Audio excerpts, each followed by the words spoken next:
Hello दोस्तों, नमस्कार। Best classes में आपका स्वागत है।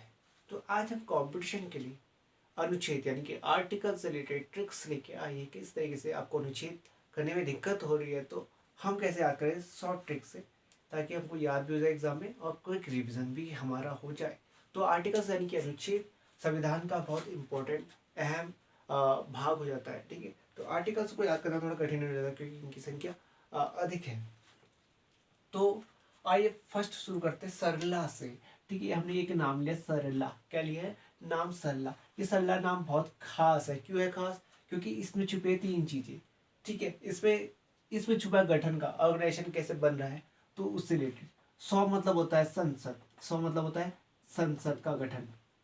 सौ मतलब संसद का गठन किस अनुच्छेद में पूछते लोग? संसद का गठन किस अनुच्छेद में है? तो संसद का गठन आता है आपका 79 अनुच्छेद में। ठीक है, याद हो क्या आपको? अब ये आएगा दूसरा रॉ। दूसरा क्या है? रॉ। दूसरा आया रॉ। रॉ मतलब होता है राज्यसभा। रॉ मतलब राज्यसभा का गठन। राज्यसभा का गठन। तो ये आएगा, एक छोड़ के आपको छोड़ना है। 79 के बाद क्या आता है? 80 आता है अनुच्छेद 80 में। ये 79 अनुच्छेद और ये अनुच्छेद 80 में आता है, क्योंकि राज्यसभा का गठन अनुच्छेद 80 में आता है। अब आ जाता है लॉ। लॉ मतलब होता है लोकसभा, यानी कि लोअर हाउस इसे बोला जाता है। ठीक है, लोकसभा। लोकसभा का गठन किस अनुच्छेद के तहत किया जाता है? तो ये किया जाता है अनुच्छेद 81, यानी एक छोड़ देना, एक बढ़ा के लिखना है 81 अनुच्छेद। इस तरीके से आपको गठन से रिलेटेड अनुच्छेद याद हो गए होंगे आई थिंक। तो आइए शुरू करते हैं दूसरा, आपातकालीन सत्य। कभी किसी देश में इमरजेंसी वाला केस हो जाता है तो वहाँ पर राष्ट्रपति का शासन या पर्टिकुलर जो वहाँ पर का चुना हुआ नेता होता है, मुख्य नेता होता है, उसका शासन लागू हो जाता है। उस पर सारी शक्तियाँ आ जाती है। वो उस देश की सेना को, उस देश के इंफ्रास्ट्रक्चर को अपने हक में ले लगाया। तो यही आपातकाल स्थिति कहलाती है। तो इसको याद करने के लिए हम निकालेंगे +4 का नियम। क्या निकालेंगे? +4 का नियम निकालेंगे। इसके तहत आपातकालीन सत्य जिसे बोलते हैं, जैसे फॉर एग्जाम्पल हम अपने देश की बात करें, राष्ट्रीय, सबसे पहले जब भी किसी देश में कुछ केस हो जाता है, जैसे हमारे देश में हो गया, तो हमें राष्ट्रीय आपात लगता है। सबसे पहले क्या लगता है? राष्ट्रीय आपात लगता है। आपात की स्थिति आती है, राष्ट्रीय आपात लग जाता है। ठीक है, तो सबसे पहले वाला याद करना, राष्ट्रीय आपात कौन से उसमें लगता है? 352 के केस में लगता है। 352वें अनुच्छेद में लगता है। ठीक है, अब हमें क्या करना है? नेक्स्ट हमको जैसे कुछ याद करना है तो कहेंगे राष्ट्रपति आपात लगा तो क्या होता है? राष्ट्रपति शासन लग जाता है। ठीक है, राष्ट्रपति, जब राष्ट्रीय आपात की स्थिति होती है तो क्या लग जाता है? राष्ट्रपति शासन लग जाता है। राष्ट्रपति शासन लग जाता है हमारे देश में। तो उसमें हम क्या करेंगे? प्लस ऐड कर देंगे। 352 में 4 ऐड कर देंगे। क्या लगेंगे? +4 ऐड कर देंगे। 352 + 4 करते हैं 356। तो इस तरीके से राष्ट्रपति शासन 356 के तहत हो गया। तो एक तीसरी चीज आती है, जब हमारे पास वित्त की कमी जाती है तो ऐसे केस में वित्त की हमेशा कमी जाती है, उसके बाद राष्ट्रीय क्या लग जाता है? वित्तीय आपात लग जाता है। क्या लग जाता है? वित्तीय आपात। वित्तीय आपात। वैसे इंडिया के केस में अभी तक वित्तीय आपात एक बार भी नहीं लगा। ठीक है, तो वित्तीय अच्छी बात है। तो वित्तीय आपात, वित्तीय आपात में दोबारा 4 और देंगे 56 में, तो ये होगा 360 अनुच्छेद में। तो इस तरीके से आपातकालीन शक्ति आपको याद हुई। राष्ट्रीय आपात लगता है 352 में, +4 करेंगे तो 356 में राष्ट्रपति शासन, और +4 करेंगे तो 360 में वित्तीय आपात की स्थिति लग जाती है। और से इम्पोर्टेंट एक और चीज है, आप बात करते हैं ना महान्यायवादी, महान्यायवादी की बात करें, जैसे अब राष्ट्रपति अब किसी को मृत्युदंड को भी मिला तो समाधान देने की इसमें क्या होती है? क्षमता होती है। तो इसे बोलेंगे +89 का नियम। +89 का नियम। आप किसी को सजा होगी, फॉर एग्जाम्पल किसी को फांसी की सजा होगी, तो राष्ट्रपति के पास ये पावर होती है कि वो किसी को समाधान दे सकता है कि, और वहाँ पर क्योंकि बहुत सारे लोग अपनी क्षमा या जो है याचना करते हैं राष्ट्रपति के पास, तो कई बार तो राष्ट्रपति उसको ठुकरा देते, कई एक्सेप्ट कर लेते हैं।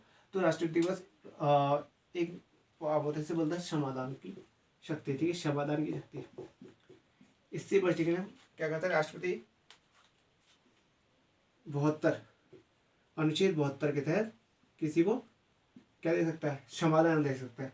लेकिन प्लस यही अनुच्छेद में अगर हम इसमें क्या जोड़ देंगे? +89 क्या जोड़ देंगे? 89 जोड़ देंगे तो ये आएगा 8 9 10 11 से 8 16 ये हो जाएगा 161। तो ये हो जाएगा राज्यपाल की क्षमतान की शक्ति। ये हो जाएगा, अब ये क्या बन जाएगा, राज्यपाल की क्षमतान की शक्ति।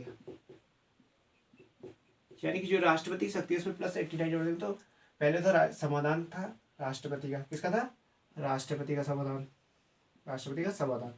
और इसमें अगर हम 89 ऐड कर दें तो वो बन जा रहा है एक राज्यपाल का समाधान। ठीक है, तो इस तरीके से 161 अनुच्छेद के अंदर राज्यपाल समाधान देता है और राष्ट्रपति अनुच्छेद 72 के अंदर क्या देता है, समाधान देता है।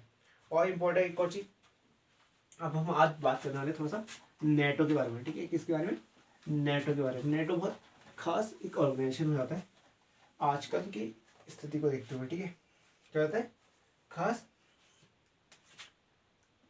ऑर्गेनाइजेशन है।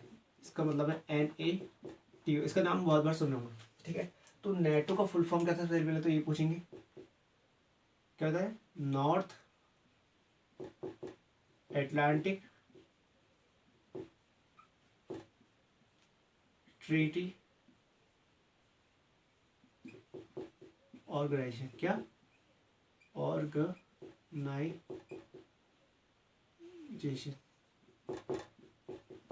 इसका मतलब हो गया ये नॉर्थ एटलांटिक ट्रीटी ऑर्गेनाइजेशन।